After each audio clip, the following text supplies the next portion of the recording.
All right. Well, I wonder if we should just go ahead and get started here.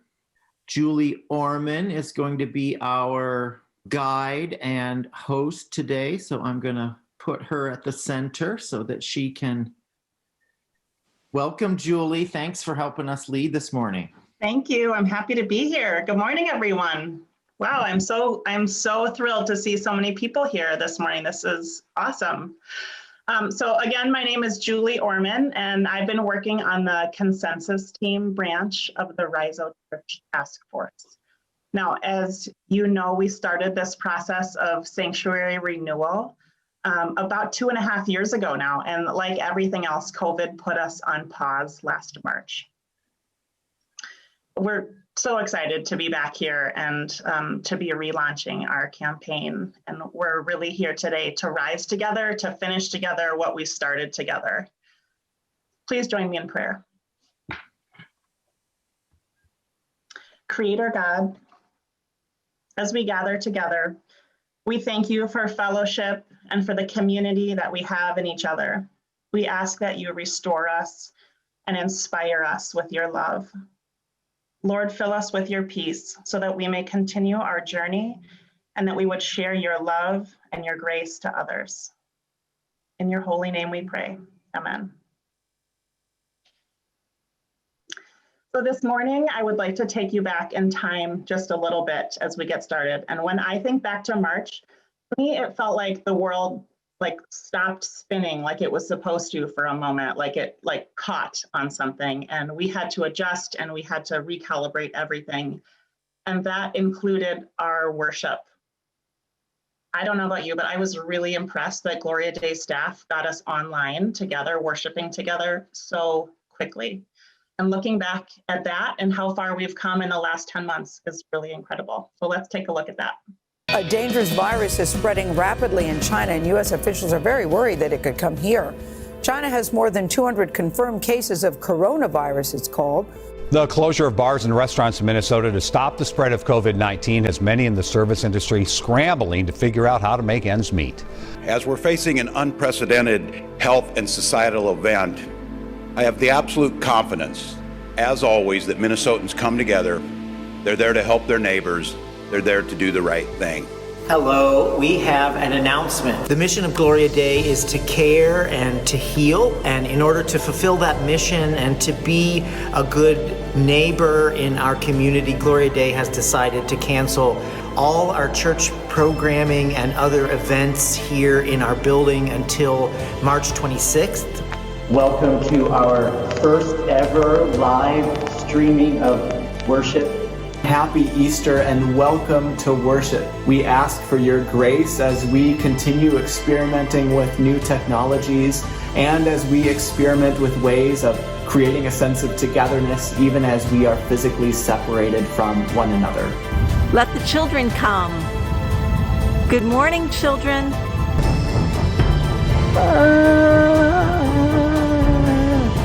I am out for a walk right now. You know, I have been going for all sorts of walks in my neighborhood. To my garage. Welcome to the place where we keep a lot of stuff. I have a bucket here. It's a bucket of burdens. Okay, so you're probably wondering why I'm standing out here by a cornfield. If you haven't noticed by now, I'm in the steeple. Now the day is over. Break now the bread of life. Great is thy faithfulness, O God my Father. All creatures worship God Most High. Go tell it now, go tell it on the mountain.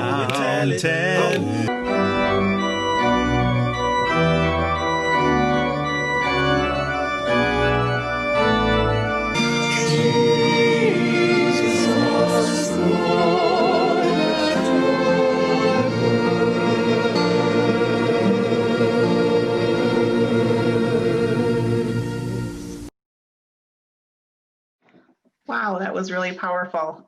Certainly shows many of the changes that we've seen in the last year. Thanks to Marshall Saunders for putting that together for us today. For me, the Sanctuary Renewal, the project has been a lot like a home remodel project that we took on. For us, it turned out we bought a 100-year-old house and started work when our baby, our youngest, was 2 weeks old.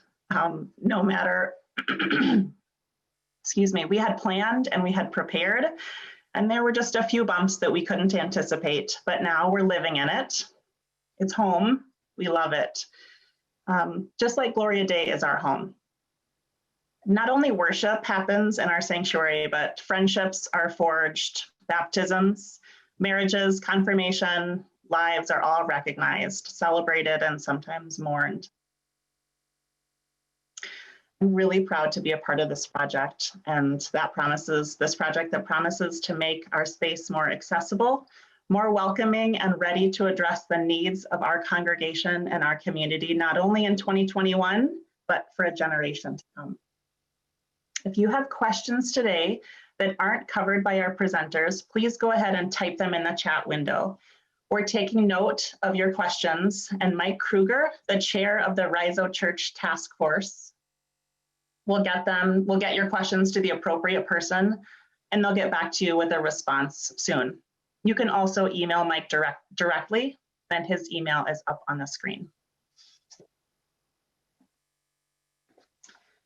Following our presenters today, we'll have a time to break into small groups for fellowship. One of the things that people say they miss most about gathering at church is connecting with others. So we really do encourage you to stick around for that. We'll be doing some quick polls this morning too, so that you won't want to miss. So be sure to answer those when they pop up on your screen in between presenters. Now I'd like to introduce our first presenter, Kathy Sadaka. She's the president of our church council. Good morning, Kathy. Good morning. As many of you know, we launched the Rizo Church campaign at the very end of January of 2020, after many months, some would even say years, of planning and preparation.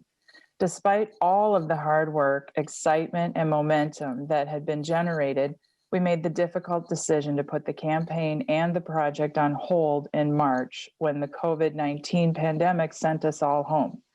At that time, we had no idea how the pandemic and resulting economic conditions would impact our congregation, our worship practices, or our operational budget. We agreed to reevaluate in the fall.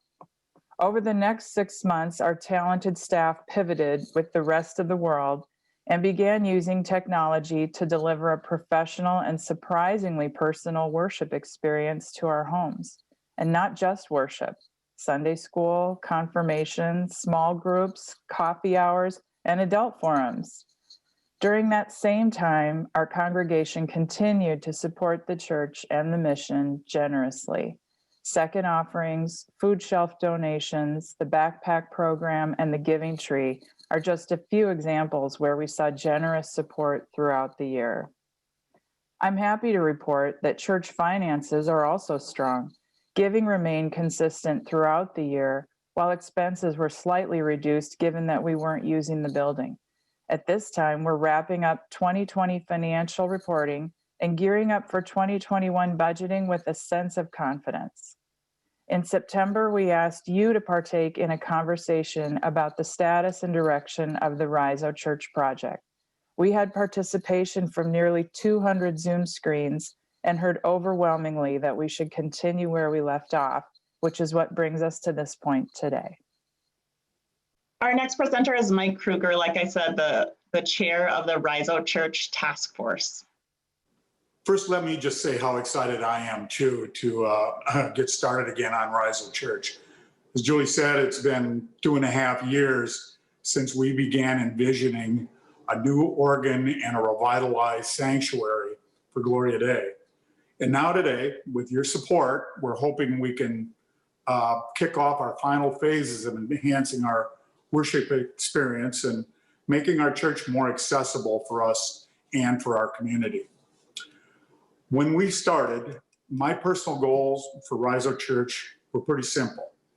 Was that the project would reflect the architectural beauty of the original design.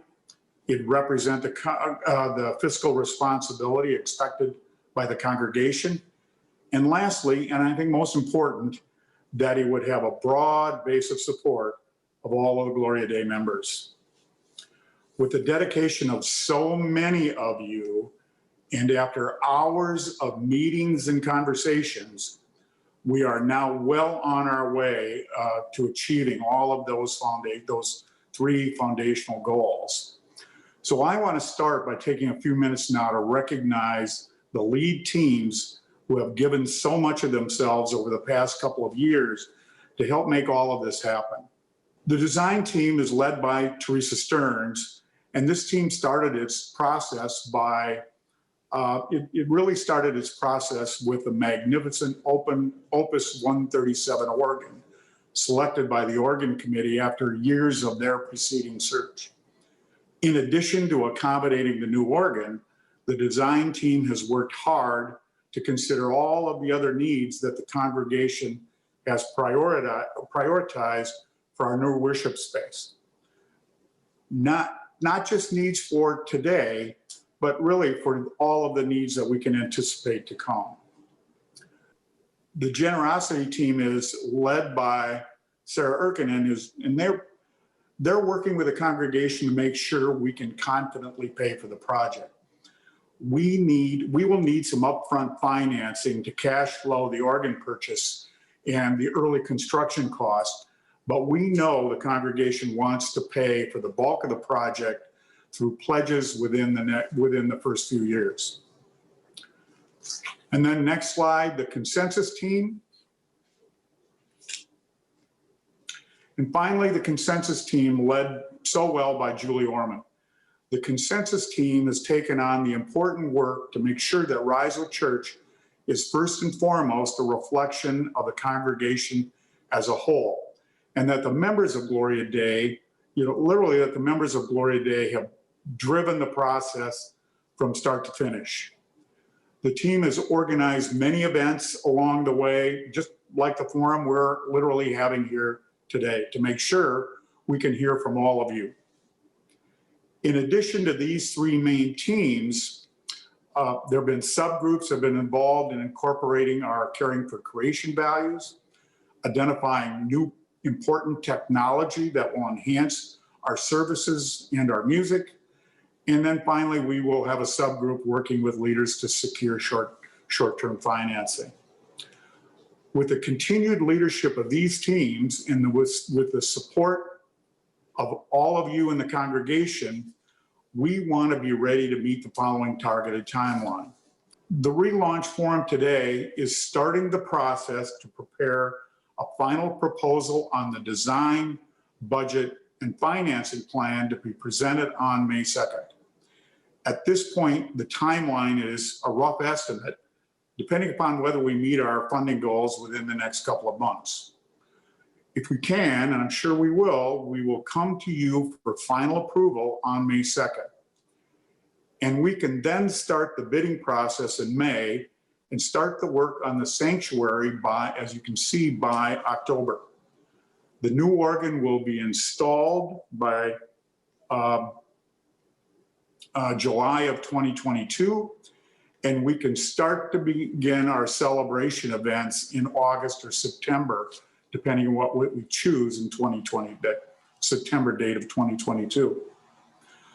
Please know that there will be many points along the way when you will be provided with updates and where the Congregational Council will need to be consulted for key decisions.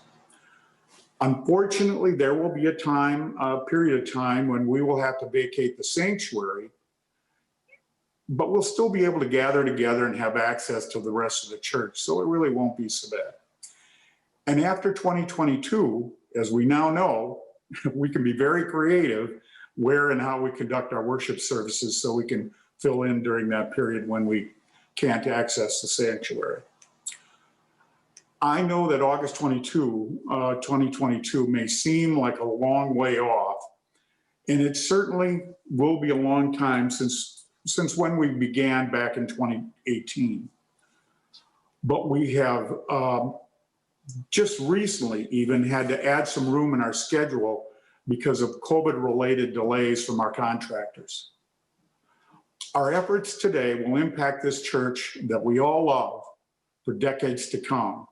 So it's really worth taking the time to be patient, prayerful, and to be purposeful as we rise to sing, to worship, and to serve, as our mission says. And this mission is not new to us. Riso Church is committed to following the same dedication to faith and stewardship that has served Gloria Dei for over 100 years. And that same mission will continue to guide us for the years to come. Our next presenter this morning is Teresa Stearns. Now, Teresa, like Mike said, is in charge of our design committee, our design team, and she's going to update us on the design. Good morning, Teresa. Good morning, Julie. Thank you, everybody. Good to be here. We all talked about the pause, and we did that in March. And what was happening then is that HGA was just completing design development.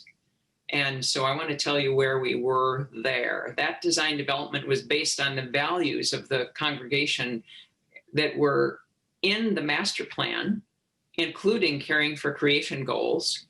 And they were drawn in the approved schematic design, which we saw into the end of 2019. HGA, our architect, did their work in concert with the design team.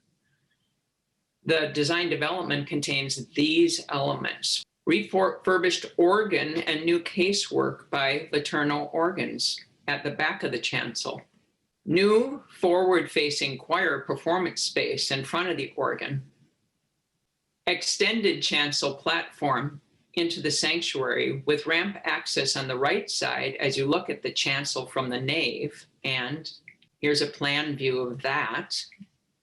The design removes the two easternmost structural columns to accommodate strong connection of the chapel to the rest of the sanctuary. And the plan view of the chapel and the chancel connection looks like this. The plan adds chair storage in the north staircase. It removes about 50% of pews and replaces them with chair seating. Here's a picture from that chair brochure. We'll use a mixture of some of these chairs. The entire sanctuary will get new flooring, tile in the nave and chapel, and wood in the chancel. Here's the flooring in a photo. The entrance to the sanctuary from the narthex has new glass windows and doors, and the doors to the outside will also get glass insert to let in light and symbolize openness and welcome to the community. The design development has improved audio and video technology with a new technology task force that is graciously chaired by Paul D'Amico Carper, and we'll look at in detail with new eyes informed by our virtual worships during the pandemic. The design committee believes the design is beautiful, blending well with our historic church, and provides changes to enhance our worship experience, sense of community, and flexibility of use long into our future. We hope the design also encourages expanded use of the sanctuary by the broader community. Now, how about the costs? In 2020, when we last thought about or saw the costs, they were just about $3.8 million.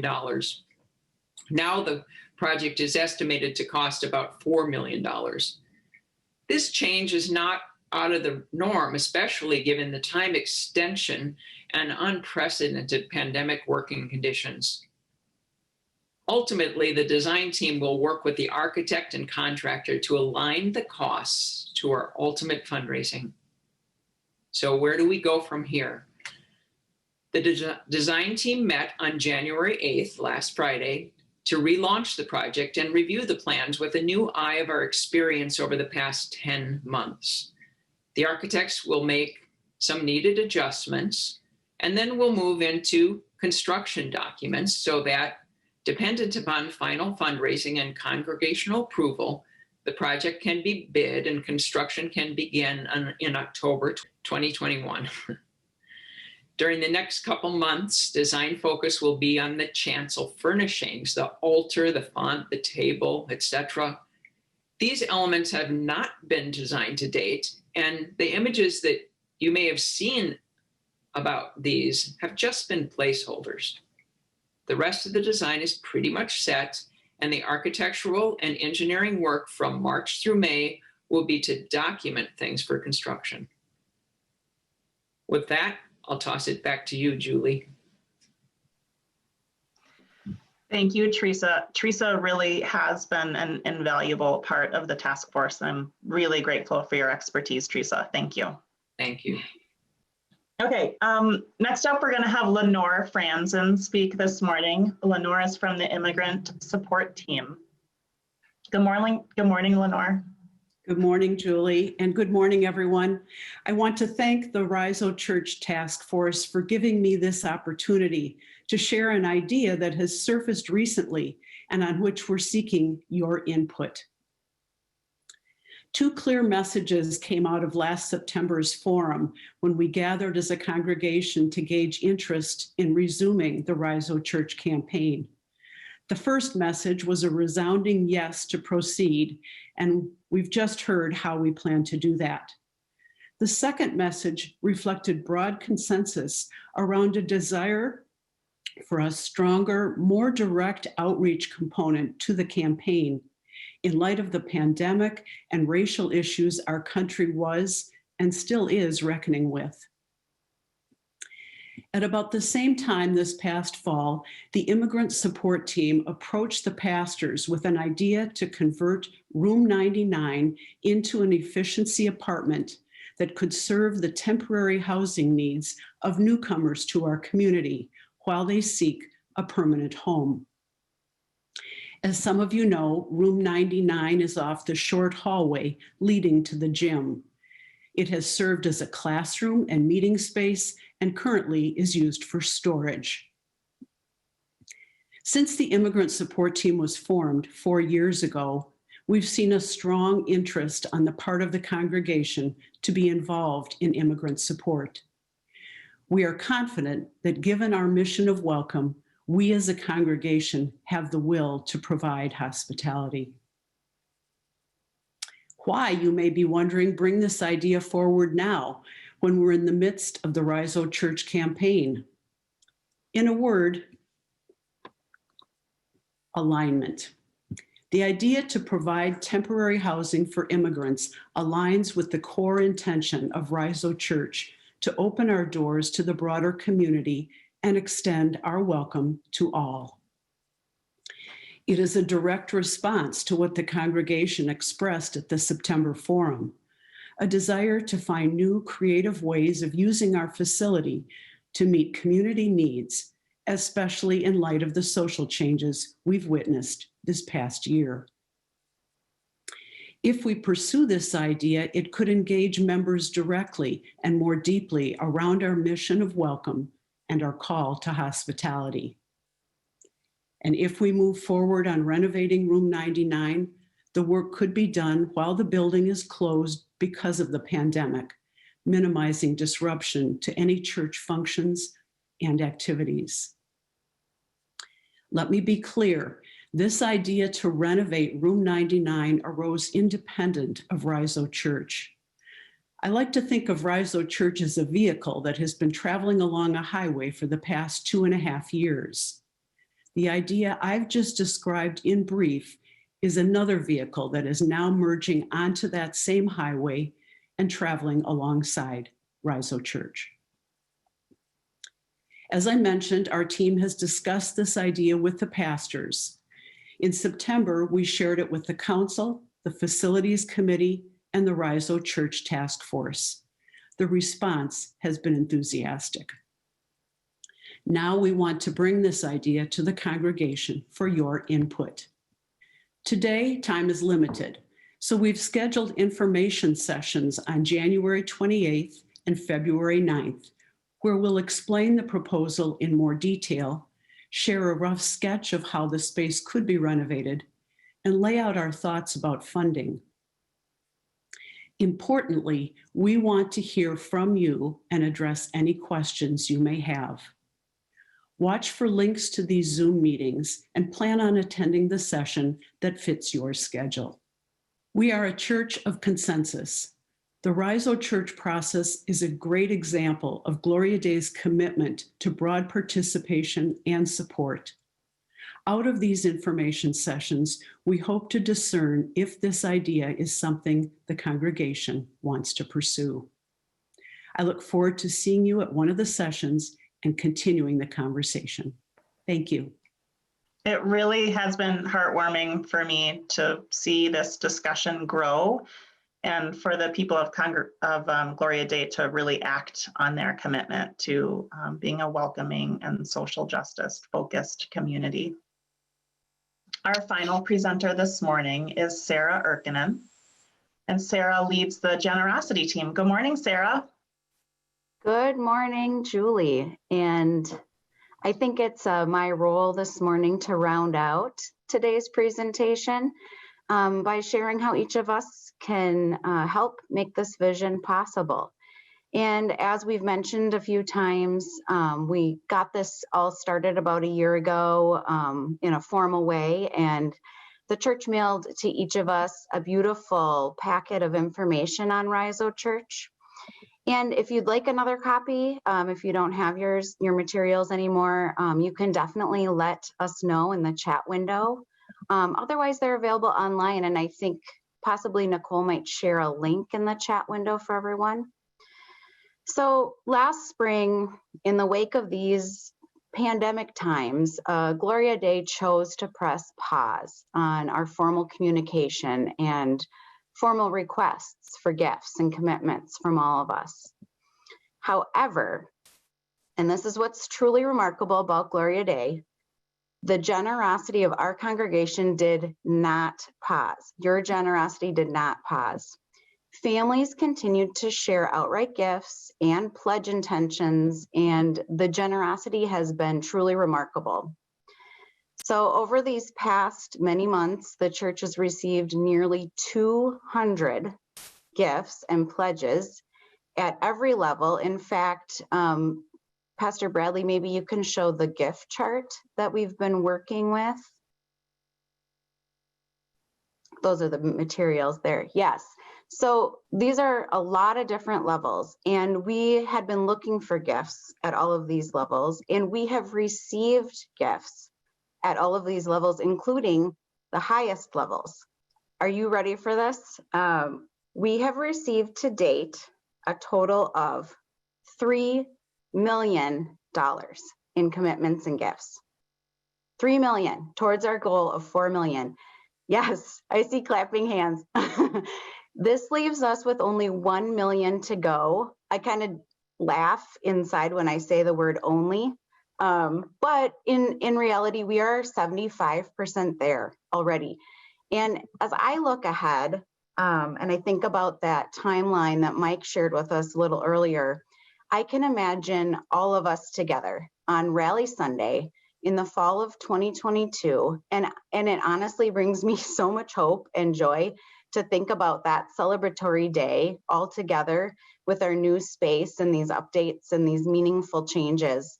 And in order for that to become a reality by that time, it really will take all of us to get there. Staying on track requires us starting with our fundraising total on February 14th. Now, I understand that is only 4 weeks away. So please do not delay your discernment. Please join my family in making a meaningful gift commitment now. The easiest way to do this is to visit www.risochurch.info, or in fact, I think we have a bit.ly URL that is going to be shared in the chat window, and that will take you to our pledge page.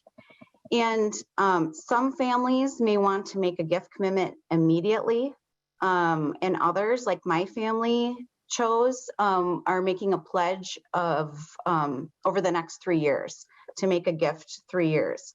And both options are actually available on this webpage, so it's really easy to use. And if you do prefer printed copy, we'd be happy to email one to you. Please just contact the office, and we can get that printed form to you. So in a regular year, about 80% of our church participates in giving. And so based on those kind of figures, what we're really hoping for is that in the next 4 weeks, 200 more families will step forward.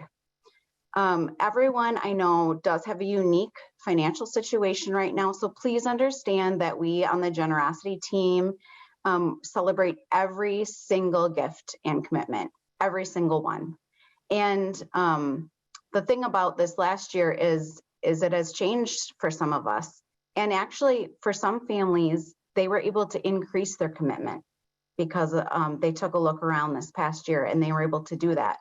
And so we know that everyone will just do what will work best for their family. And really it will, I think, take all of us to get there. So here's what you can expect from all of us over the next few weeks. There's going to be some extra emails talking about this campaign and requesting your support. There's going to be information on Renewal Church through our social media outlets. You might receive a phone call from a fellow member who would be encouraging you to participate. And we will provide you an update on February 14th. And that will be the budget that we move forward with on our construction plans. So today, I invite you as fellow members of Gloria Dei to rise to sing, rise to serve, and rise to welcome. Thank you for listening, and thank you for being a part of this really special community. Thank you, Sarah. Wow, that is really exciting to hear. And I really like what you said, Sarah, that it will take all of us working together to make this Sanctuary Renewal a success. We're really interdependent on each other in so many ways. I'm also encouraged by everyone's generosity and their gifts and their commitment to renewing our space together. At the beginning, I said that we're here really to rise together, to finish together what we started together. And again, the websites are up where you can go to make your pledge. And again, if you have any questions, go ahead and put them in the chat, or you can email Mike, and his email is up again there. This concludes our presentation portion for the morning. Thanks again for gathering with us today. You have all helped us build a strong foundation from which we will continue to rise.